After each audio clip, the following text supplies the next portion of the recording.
Olá, primeira série, bom dia. A professora está aqui para fazer a correção das tarefas essa semana com vocês, tá?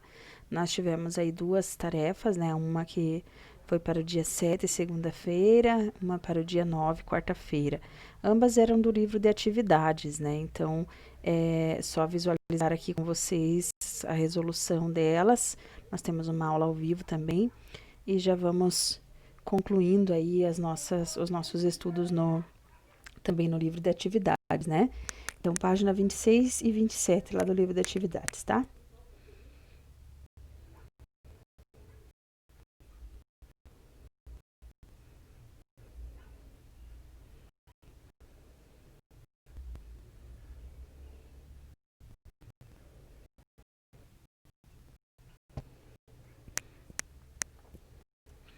Então, nós estamos falando aí da equação de Clapeyron nesses últimos dias, né? Falamos já sobre as transformações gasosas, as transformações térmicas, isobáricas e isovolumétricas. E nessas questões aqui, nós estamos colocando em prática a equação de Clapeyron, tá? Então, algumas questões eu até já tinha visto com vocês, né? Nós já tínhamos feito alguma resolução aí nas aulas anteriores à avaliação, como forma de revisão. Então, acredito que a maioria de vocês tenha feito sem maiores dificuldades essa tarefa, então, dessa semana, né? A questão número 9, por exemplo, ela está falando sobre o transporte de um gás num recipiente.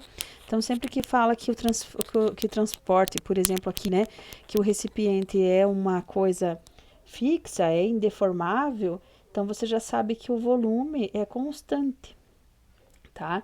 Então, você já sabe que o volume é constante, porque está falando que é um recipiente de 20 litros, né?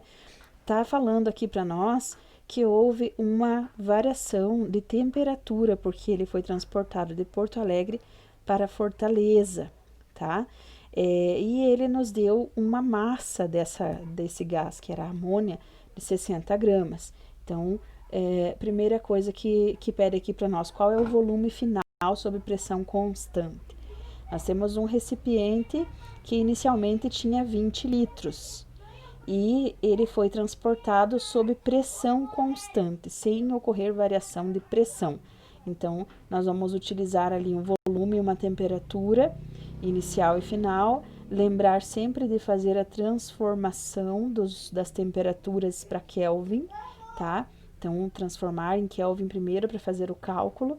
E aí chegou-se a 22 litros. Vocês já devem ter essa resolução aí anteriormente. Então, vamos só conferindo. Qual a pressão do gás em Porto Alegre? Aqui neste caso, não está pedindo nenhuma variação, está pedindo qual era a pressão lá no momento que ela estava com 20 litros e naquela temperatura lá de Porto Alegre, 5 graus Celsius, né? Então, o que a gente faz? Utiliza a equação de Clapeyron, PV-nRT, tá? Já falei para vocês que aqui, nesse exercício, ele utilizou a massa da amônia que foi colocada ali, a massa molar, né? E a massa atômica do elemento amônia. Então, por isso que está aparecendo esse 17 aqui. A massa atômica da molécula, né? A massa molecular, tá? Esses 60 gramas, dividindo ali no caso pelo 17, que é a massa de um nitrogênio e dos 3 hidrogênios, né? Dá 17, por isso que está dividindo ali por 17, tá? E aí chegou a 4,02 atm, atmosferas, né? Qual é a pressão que a amônia exerce nas paredes do recipiente em Fortaleza? Mesma fórmula, mesmos valores, a única coisa que alterou foi a temperatura, que antes era 5 graus Celsius, agora é 35 graus Celsius, né?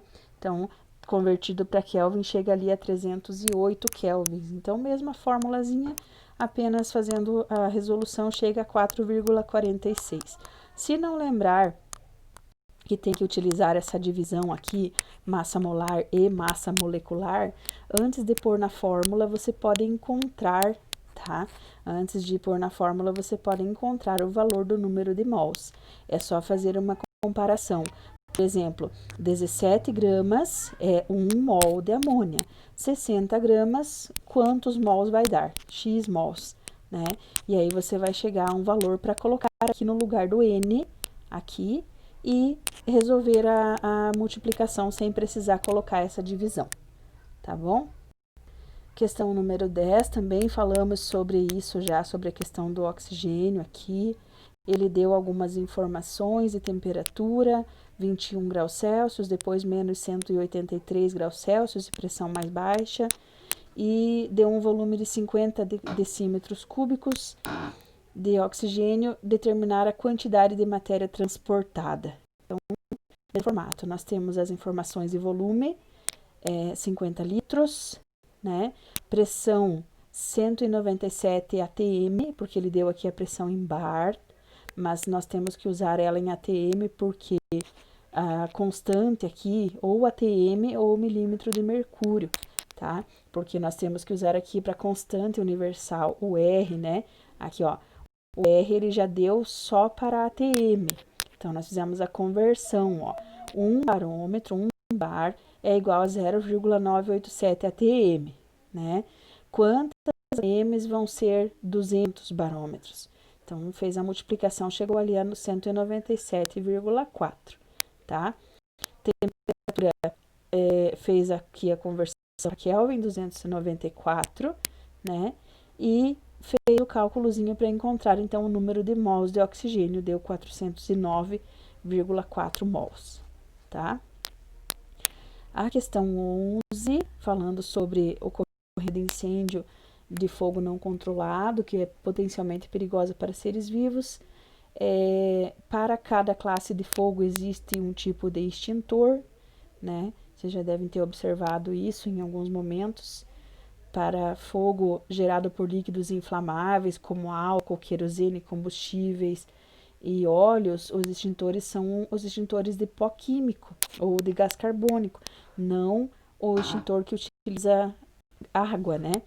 Então, ele deu aqui para considerar a massa molar do carbono, 12 gramas, a massa do oxigênio, 16, a constante 0,082, a constante universal dos gases, né?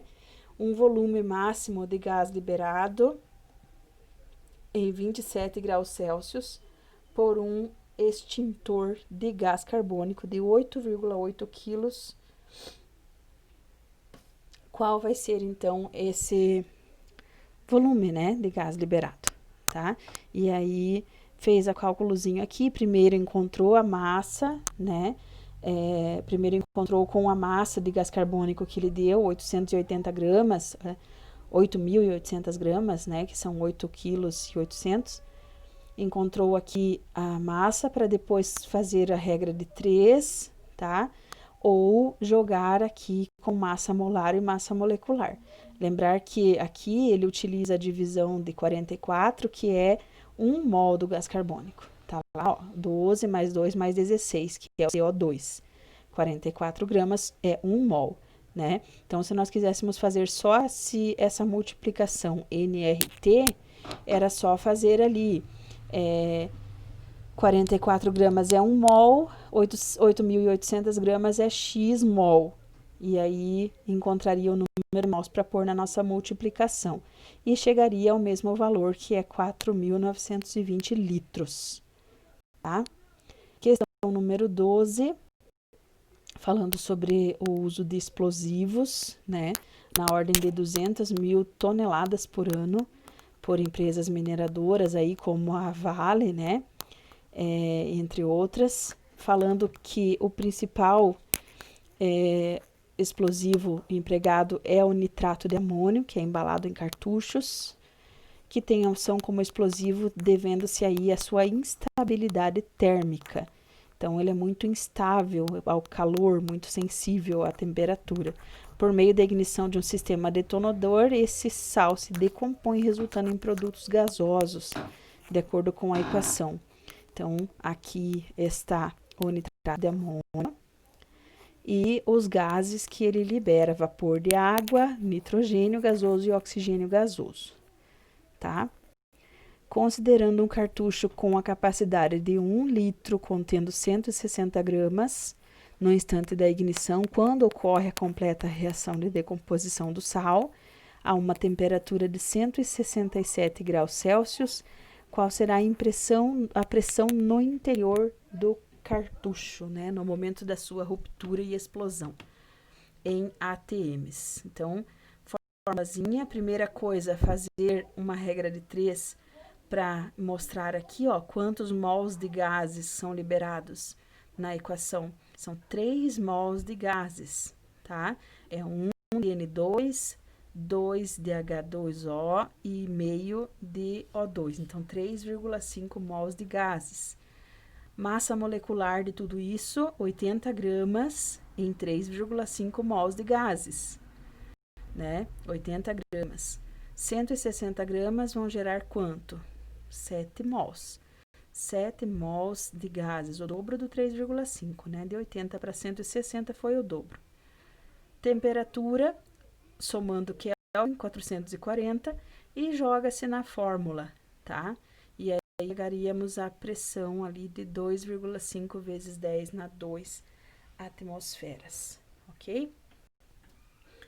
Aí, na sequência, nós já finalizamos, né, o nosso material, aqui aparecendo, então, já a nossa última página da apostila, tabela periódica dos elementos. E na sequência, nas próximas aulas, nós vamos fazendo mais alguns exercícios de revisão, hora de estudos, algumas questõezinhas ainda para resolução, né? E algumas atividades diferentes, alguns quiz, né, em relação ao conteúdo. Vamos expandindo o nosso conhecimento ainda enquanto temos esse tempo, ok? Então, até a nossa próxima aula ao vivo e um abraço.